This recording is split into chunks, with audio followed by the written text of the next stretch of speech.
ఆక్రోశాన్ని వెలిబుచ్చుతున్న TRS కార్యకర్తలు. ఉద్రిక్త పరిస్థితుల మధ్య బీఆర్ఎస్ కౌన్సిలర్లు ఏం మాట్లాడుతున్నారో చూడండి.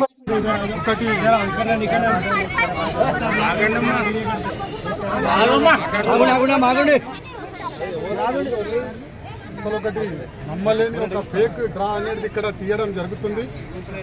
అంటే తాండూరులో అభివృద్ధి పరంగా చాలా విషయాలు ఉన్నప్పటికీ దానిని పక్కన పెట్టి ఏదో మన కేసీఆర్ గారు కట్టిన డబల్ బెడ్రూమ్లని వాళ్ళు ఏదో కష్టపడి కట్టి వాళ్ళు దాన్ని డిస్ట్రిబ్యూట్ చేసినట్టు, అది కూడా ప్రజలకు పేద ప్రజల గురించి కట్టినది కేసీఆర్, వాళ్ళ కాంగ్రెస్ కార్యకర్తలకి పంచిపెడుతున్నది మన కాంగ్రెస్ సర్కార్.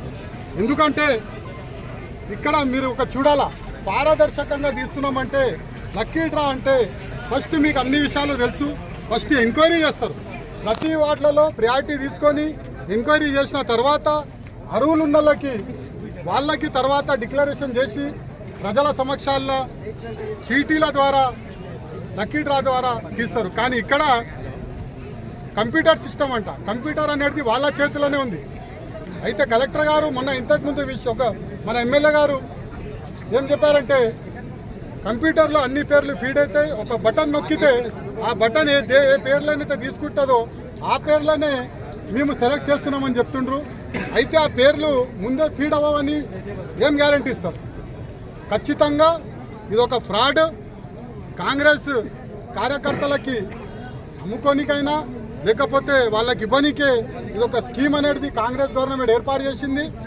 అస్సలు అక్కడ మీరు పోయి చూడండి, అక్కడ డబల్ బెడ్రూమ్ కాడ పోయి చూస్తే రోడ్లు అనేది మన కేసీఆర్ గవర్నమెంట్లో రోహిత్ అన్న గారు శాంక్షన్ చేసిన రోడ్ల తప్ప ఒక్క పని కాలేదు.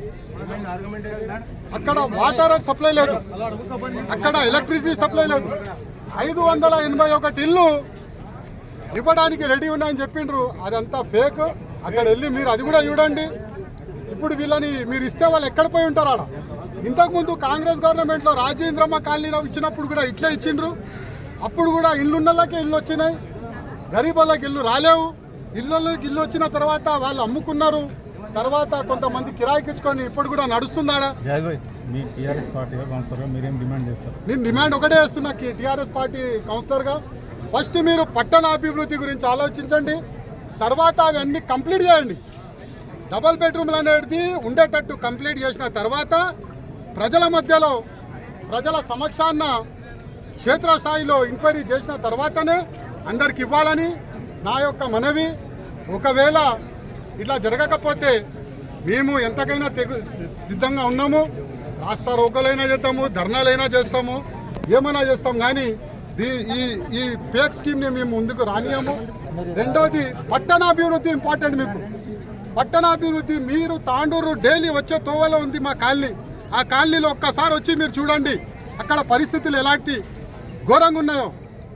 మీరు ఒక్క నిమిషం ముగ్గు పట్టుకొని కూడా రాలేరు, అంత పరిస్థితుల్లో అక్కడ జనాలు బతుకుతుండ్రు. కాబట్టి మీరు మా వార్డుల పైన, తాండూరు అభివృద్ధి పైన, నీటి పైన, రోడ్ల పైన, అన్నిటిపైన ఇలాంటి ప్రోగ్రామ్స్ పెట్టి శ్రద్ధ చూపెడితే బాగుంటుందని మళ్ళా ఒకసారి మీకు చెప్తున్నా. నేను ఇలాంటి ప్రోగ్రామ్స్లో మీరు ఇంకోసారి పార్టీ కండక్ట్ చేస్తే పరిణామాలు చాలా తీవ్రంగా అవుతాయని చెప్తూ ముగిస్తున్నాం. డ్రైనేజ్ ఉందా, అక్కడ సౌకర్యాలు లేవు. అరువులకు మీరు ఇప్పుడు ఏ విధంగా మీరు ఏ వార్డు కావాడు ఆఫీసర్లను అపాయింట్ చేసి నిజమైన నిరుపేదలకు మాత్రమే మీరు ఫస్ట్ ఆఫ్ ఆల్ మీరు ఎక్కువ తీసుకోకుండా మొత్తం చార్ట్అవుట్ తీసేసేయాలి. నిజమైన వాళ్ళ పేదలకు మాత్రమే మీరు ఇటువంటి కేటాయించాలని టీఆర్ఎస్ పార్టీ దీన్ని చాలా వ్యతిరేకిస్తుంది. అయినా కాదు, వాళ్ళ తిరగండి, ఆఫీసర్లను అపాయింట్ చేయండి. మమ్మల్ని నాశనం చేస్తున్నారు. ఇదే విధంగా అయితే నడవదు. ప్రజల విధంగా ఒక్కొక్క ప్రజలకు చాలా పేదగా ఉన్నారు. ప్రతి ఒక్కరికి ఇల్లు రావాలని అనుకుంటున్నారు, కానీ ఇస్తలేరు. మేము ఫస్ట్ కౌన్సిల్ నుంచే మాకు అటెండ్ చేస్తున్నారు. ఇదే విధంగా అయితే ప్రజలు అందరూ చూసుకుంటున్నారు, అందరు చూస్తున్నారు. కానీ ఇదే విధంగా అయితే అందరికీ ఖచ్చితంగా న్యాయం జరగాలని మాకు ఇక్కడ డబల్ బెడ్రూమ్ల గురించి సమావేశము, అందరు సీనియర్ నాయకులు, కౌన్సిలర్లు, అన్ని పార్టీల వాళ్ళు రావాలి, మున్సిపల్ కౌన్సిల్ మీటింగ్లో జరుపుకోవాలని తెలిసింది. ఈరోజు ఇక్కడ చేయాలని చెప్పి చూస్తున్నారు. ప్రజలను ఇంకెంత మోసం చేస్తారు, ఇంకెంత వాళ్ళ జీవితాలతో ఆడుకుంటారు. వాళ్ళకి కావాల్సింది ఈ రోజు మీ డ్రా సిస్టమ్ ఇవన్నీ చేస్తే ఆల్రెడీ లబ్ధి పొందిన వాళ్ళకి లబ్ధి వస్తే ఏం చేస్తారు? నేను అడిగేది వాళ్ళు ఇవాళ ఏంటి అంటే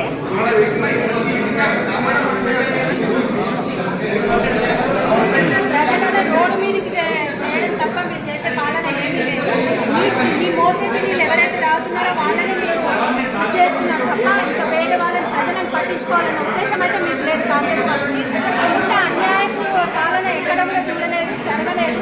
ఇలాంటి పాలన చేసిన కౌన్సిలర్ గెలిచింది ఎందుకోసము? అసలు కౌన్సిలర్ గెలిచింది ఎమ్మెల్యే మరియు కలెక్టర్ ఆధ్వర్యంలో చేసుకుంటున్నారు. మరి కౌన్సిలర్ గెలిచింది ఇంత ప్రజలు ఎన్నుకోబడ్డ ప్రజాప్రతినిధులు ఎన్నుకున్న తర్వాత డబుల్ బెడ్రూమ్ వాళ్ళకి వాళ్ళ సమస్యలు కౌన్సిలర్కి తెలుసు. సమస్యలు ప్రజల కౌన్సిలర్ ఎవరికి దాంట్లో ఉన్న వార్డు ప్రజలది కౌన్సిలర్ తెలుసు. వీళ్ళ దాంట్లో చేస్తే లాభం ఉన్నది. ర్యాండమైజ్ అంటున్నారు. దాని లోపల చిన్న సింపుల్ ర్యాండమైజ్లో యంగ్ వీడియోస్ ఉన్నారు, ఫిజికల్ హ్యాండిక్యాప్ ఉన్నారు. వాళ్ళకి ఫస్ట్ వాళ్ళకి చర్చ మీరు ముందే అన్నారు వికౌతులకు ఇస్తాము ఫిజికల్ హ్యాండిక్యాప్ అది ఏడున్నది. ఇప్పుడు 12 వస్తున్నాయి. 12 లోపల అంటే వాళ్ళు ఏం చేస్తున్నారు అనుకుంటున్నారు మీరు? వాళ్ళు 12 మంది ఉన్నారు కదా, 12 మంది లోపల 5 మంది ఇప్పుడు 12 సెలెక్ట్ అవుతారు. 5 మంది సెలెక్ట్ అవుతారు. 5 మందికి ఇస్తున్నారు. మిగతా 7 మంది రిజెక్ట్ అవుతారు. మళ్ళీ రిజెక్ట్ అయినా ఒక మళ్ళీ ప్రోగ్రామ్ ఎప్పుడు పెడతారు? అది మర్చిపోతారు. ఇక ఇప్పుడు 5 మందికి ఇస్తారా? ఎక్కడ అవి